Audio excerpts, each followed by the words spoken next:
Hi friends, మన దివ్య digital info ఛానల్కి స్వాగతం.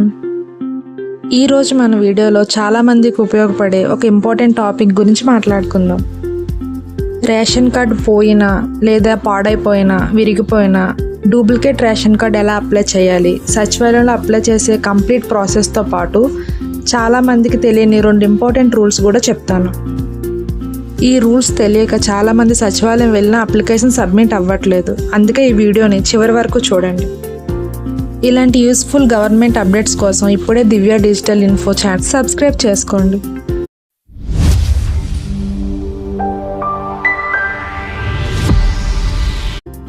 డూప్లికేట్ కార్డ్ అంటే కొత్త రేషన్ కార్డ్ కాదండి.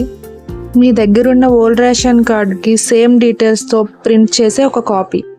ఎగ్జాంపుల్కి మీ కార్డు ఎక్కడైనా మిస్ అయినా, లేదంటే కనిపించకపోయినా, విరిగిపోయినా, ఇలాంటి సిచ్యువేషన్లో డూప్లికేట్ కార్డు అప్లై చేయొచ్చు. డూప్లికేట్ రేషన్ కార్డు అప్లై చేయడానికి మీ గ్రామ వార్డ్ సచివాలయం వెళ్ళాలి. అక్కడ డిజిటల్ అసిస్టెంట్ లేదా వెల్ఫేర్ అసిస్టెంట్ GSWS పోర్టల్లో వాళ్ళు అప్లై చేస్తారు. Rice card services duplicate reprint option select చేసి అప్లికేషన్ సబ్మిట్ చేస్తారు. ఇక్కడ చాలామందికి తెలియని ముఖ్యమైన రూల్ ఉందండి. మీ రేషన్ కార్డులో ఉన్న ప్రతి ఒక్క ఫ్యామిలీ మెంబర్కి ఈకేవైసీ కంప్లీట్ అయి ఉండాలి. ఒకవేళ ఒక్కరికి కూడా ఈకేవైసీ పెండింగ్ ఉన్న డూప్లికేట్ రేషన్ కార్డు అప్లై చేయడానికి అవ్వదు. ఎగ్జాంపుల్గా చెప్పాలంటే, ఒక రేషన్ కార్డులో ఫాదర్, మదర్, సన్, డాటర్ ఈ నలుగురు ఉంటే ఈ నలుగురికి కూడా ఈకేవైసీ కంప్లీట్ అయి ఉండాలి. అప్పుడు మాత్రమే డూప్లికేట్ రేషన్ కార్డు అప్లై చేయడానికి అవుతుంది. ఫ్యామిలీ మెంబర్ దూరంగా ఉంటే ఏం చేయాలని డౌట్ చాలామందికి ఉందండి. ఫ్యామిలీ మెంబర్ పక్క జిల్లాలో ఉన్న, వేరే స్టేట్లో ఉన్న సచివాలయంకి వచ్చి ఈకేవైసీ తప్పకుండా చేయించుకోవాలి. ఈకేవైసీ కంప్లీట్ అయిన తర్వాత మాత్రమే duplicate ration card application submit అవుతుంది.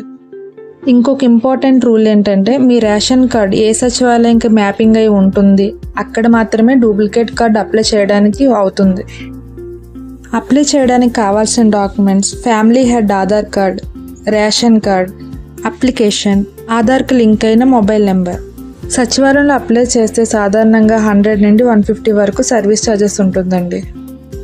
ఇంతకుముందు నార్మల్గా అయితే 50 నుంచి 100 లోపు ఉండేది. బట్ ఇప్పుడు సర్వీస్ ఛార్జెస్ పెరిగాయి కాబట్టి 100 నుండి 150 వరకు ఉంటుంది. అప్లికేషన్ సబ్మిట్ చేసిన తర్వాత సాధారణంగా 7 రోజుల నుండి 15 రోజుల లోపు డూప్లికేట్ రేషన్ కార్డు అప్రూవ్ అవుతుంది. ఇంతకు ముందులాగా అప్లికేషన్ సబ్మిట్ అయిన తర్వాత ప్రింట్అవుట్ సచివాలయంకి వచ్చేది. బట్ ఇప్పుడు అలా కాదండి. కార్డు అప్రూవ్ అయిన తర్వాత మీరు ఉంటున్న అడ్రస్కి పోస్ట్ ఆఫీస్ ద్వారా మీకు డైరెక్ట్గా కొరియర్ వస్తుంది. ఇవే ఫ్రెండ్స్ సచివాలయంలో డూప్లికేట్ రేషన్ కార్డు అప్లై చేసే ప్రాసెస్. ముఖ్యంగా మీరు గుర్తుంచుకోవాల్సింది, ఫ్యామిలీలో ఉన్న ప్రతి ఒక్కరికి ఈకేవైసీ అయిందా లేదా మ్యాపింగ్లో ఉన్న సచివాలయంలోనే వెళ్ళి అప్లై చేయాలి. ఈ వీడియో మీకు యూస్ఫుల్ అనిపిస్తే లైక్ చేయండి, షేర్ చేయండి. మరిన్ని గవర్నమెంట్ అప్డేట్స్ కోసం దివ్య డిజిటల్ ఇన్ఫో ఛానల్ని సబ్స్క్రైబ్ చేసుకోండి. Thank you for watching.